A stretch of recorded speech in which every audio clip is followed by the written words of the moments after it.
Assalamualaikum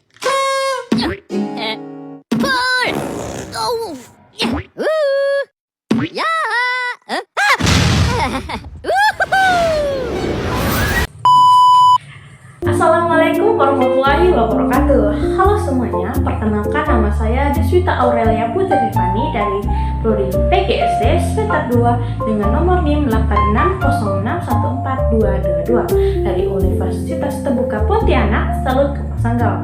Nah, video kali ini saya akan mempresentasikan sebuah analisis mendalam mengenai pilar-pilar pendidikan dan relevansinya di era digital. Nah, video ini bukan sekedar tugas, melainkan upaya reflektif untuk membedah pemikiran Ki Hajar Dewantara melalui kacamata filsafat ilmu, khususnya merujuk pada buku materi pokok filsafat ilmu. Kita akan melihat bagaimana landasan filosofis klasik tetap mampu menjawab tantangan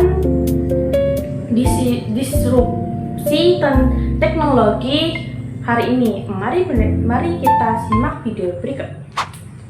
Secara ontologis, sebagaimana dibahas dalam modul 3 mengenai hakikat keberadaan, pilar pendidikan bukanlah benda mati. Ia adalah kenyataan hakiki yang menopang eksistensi manusia sebagai makhluk pembelajar.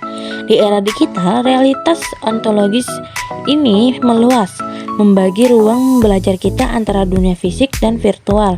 Kekokohan pilar ini menentukan apakah bangunan pengetahuan siswa akan tegak atau runtuh. Ki Hajar Dewantara menawarkan 3 pilar utama, yaitu Ing Ngarsa Sung Tulada, lalu Ing Matya Mangun Karsa, dan Tutwuri Handayani. Mari kita bedah secara analitis. Pilar pertama, Ing Ngarsa Sung Tulada, di depan memberi teladan. Meninjau aksiologi pada modul 5 yang membahas nilai dan etika, peran guru kini bergeser di tengah banjir informasi digital. Guru bukan lagi satu-satunya sumber data, melainkan teladan etis. Teladan guru dalam memvalidasi informasi dan beretika di media sosial adalah kunci agar ilmu tidak kehilangan nilai kemanusiaannya. Lalu pilar kedua, Ing Matya Mangun Karsa, di tengah membangun kemauan. Ini erat dengan epistemologi pada modul 4 tentang bagaimana pengetahuan diperoleh. Di era digital, proses mengetahui bersifat kolaboratif. Guru hadir di ruang virtual sebagai fasilitator, mengaktifasi sarana berpikir ilmiah agar siswa mampu meneliti, mengkritis, dan mengkonstruksi pengetahuan sendiri. Pilar ketiga, Tutwuri Handayani memberi dorongan dari belakang. Secara filosofis, ini menghormati kemandirian subjek didik. Saat akses digital tanpa batas, pendidik berfungsi sebagai navigasi moral. Kita memberi kebebasan mengeksplorasi teknologi, sekaligus dorongan agar siswa tidak tersesat dalam arus algoritma yang reduktif. Tantangan terbesar saat ini adalah disrupsi epistemologis. Informasi melimpah namun belum tentu sahih secara ilmiah. Disinilah pilar pendidikan bertindak sebagai filter kritis untuk memisahkan data mentah dari pengetahuan yang valid. Modul 4 menekankan sarana berpikir ilmiah seperti logika dan bahasa dalam konteks digital. Ini mewujudkan sebagai literasi digital. Ini bukan sekadar cakap menggunakan gawai, melainkan ketajaman logika untuk mewujudkan verifikasi, menganalisis secara kritis, dan mensintesis informasi. Kembali lagi pada aksiologi modul 5. Untuk apa teknologi pendidikan diciptakan? Jawabannya adalah untuk memanusiakan manusia. Pendidikan karakter KHD adalah benteng nilai.